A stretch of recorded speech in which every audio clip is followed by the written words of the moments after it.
So this is the best stretch for SI joint and sciatic pain relief. Basically, this really helps open up the hips. First thing you do is you grab your foam roller and your mat, lie down, lift the hips up and roll the roller to a place that feels comfortable under the small of your back. Rock a little bit just to find that you got it into alignment. A couple of pelvic rocks, just arching and tucking slightly to feel where the roller needs to be. And then going side to side, again, making sure that your balance is centered on each side of the hip.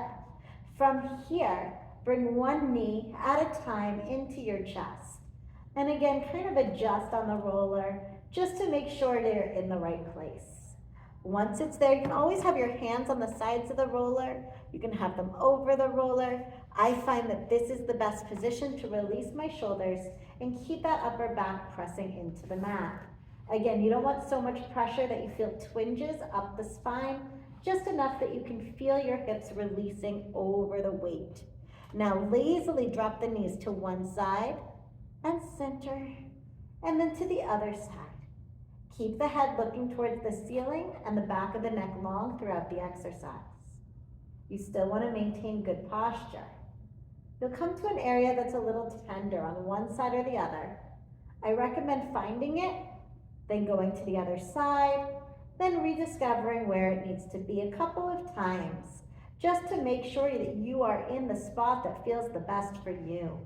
Once you're good and this is where you should be, lazily scissor the knees back and forth. Let them scrape past each other, keeping the hips in that one spot where the tension is on that lower back. Or kind of more on the hips. Make sure you're not on any bones. It's in the place that felt good. Knees together, drop the bottom knee, and exhale, pull it up.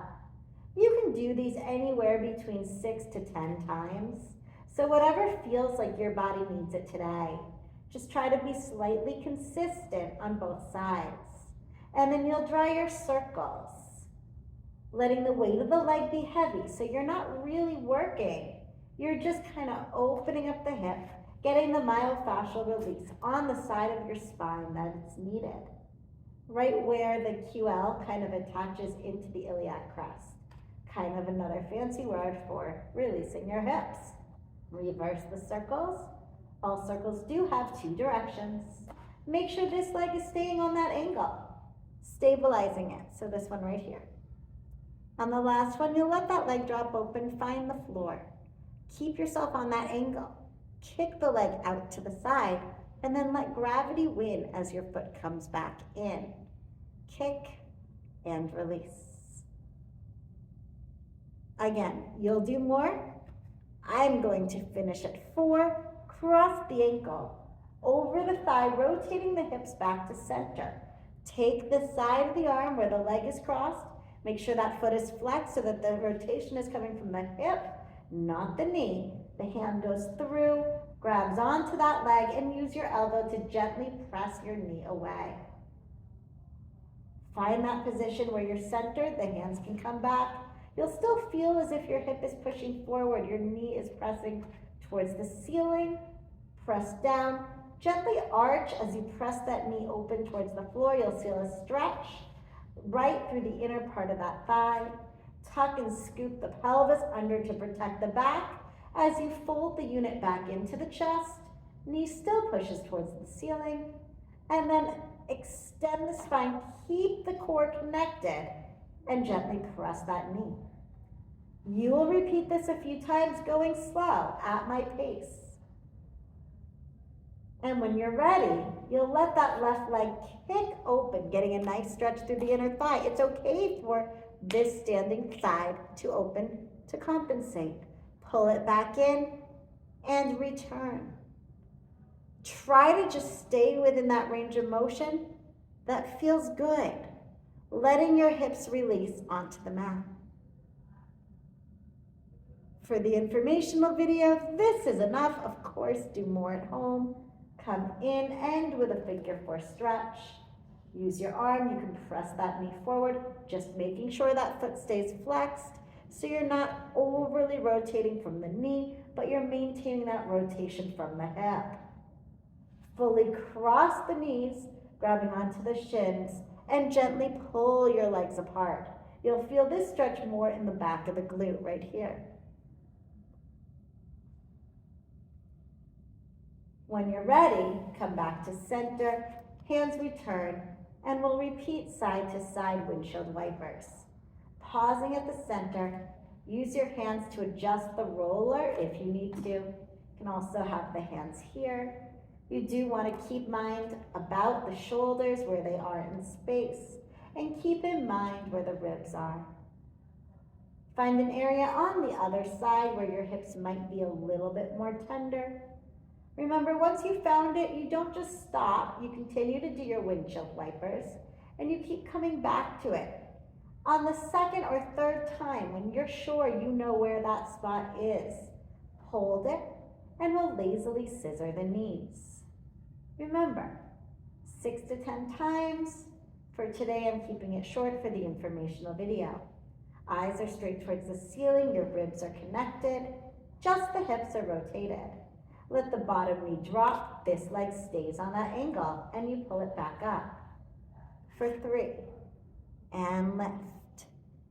2.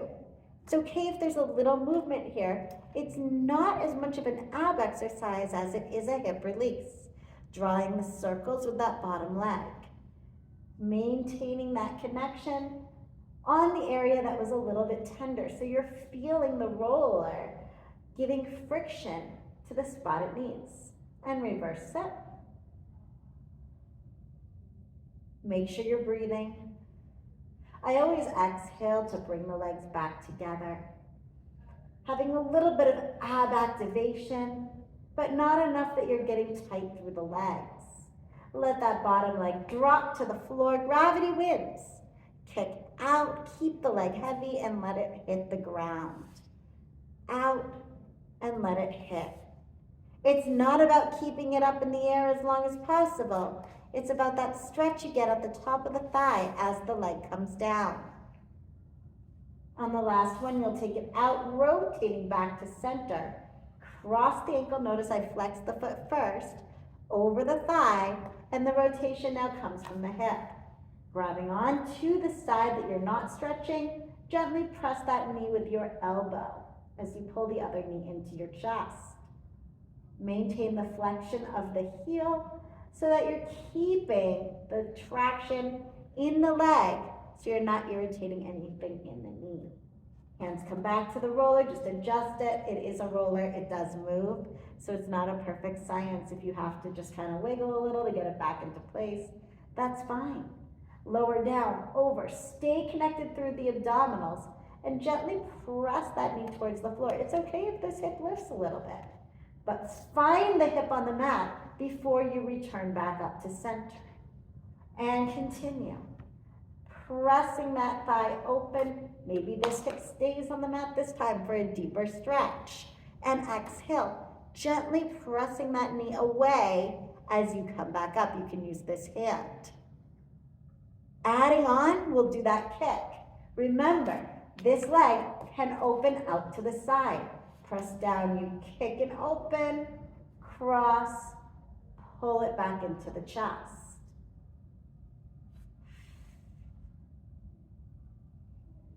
Use your breath. Make sure even as the legs come down, the abs are connected. And exhale, pull it back in. Stretch on that last one, gently pressing the thigh away. Cross over completely like you're wearing a pencil skirt or have to pee. And pull in towards your chest. Beautiful. You're gently pulling the shins away. You can pull closer to the knee. If it's bothering you, grab onto the thigh. Don't worry about the knees. It's really much more about that glute stretch than anything else. From here, if you want to, get a little stretch through those inner thighs. Happy baby works. Hands to the insoles of the feet. Gently rock. Open the legs out wide. If you want that stretch, if that's too much on your hips, don't do it. Stretch the legs up to the ceiling and just hang out. This is a great lower back release. If you wanted to add some abs, flex and point the feet. I don't think you can see mine anymore, but that's the nature of the video. From here, we will end. Hug the knees into the chest. Give yourself a nice hip flexor release. Hug this knee in. Make sure you're holding, your pelvis is tucked, and you'll lower the other leg to the mat. It's not about how low you go, just hit the floor so you're supported, the hips are stable. You'll notice this hip will want to hike up. If you're there, take this hand, make an L, take the thumb, push it into the hip, and then pull it to your chest. You will have a little bit more space here, and it will keep your hips on straight while giving you a great stretch through the hip flexor and through that hamstring, stretching the front of the leg that's on the mat, this one over here. Hi. Coming back to the chest to switch, that's very important for safety in the lower back. This leg extends long, finds the mat. Again, make that L shape. The thumb goes inside the hip. You push it down as you pull the knee in, so you're feeling it more through the glute and the hips are staying stable. Perfect. From here, bring both knees back into the chest. Give yourself that little hug to come off the roller. Eyes to the sky.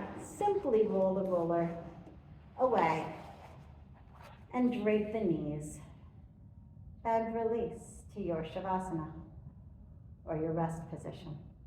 You can let the toes open, but hang here for a second while you let the back come back. Ha ha ha, no pun intended. And that's it. Thank you. I'll have another ab activation coming soon.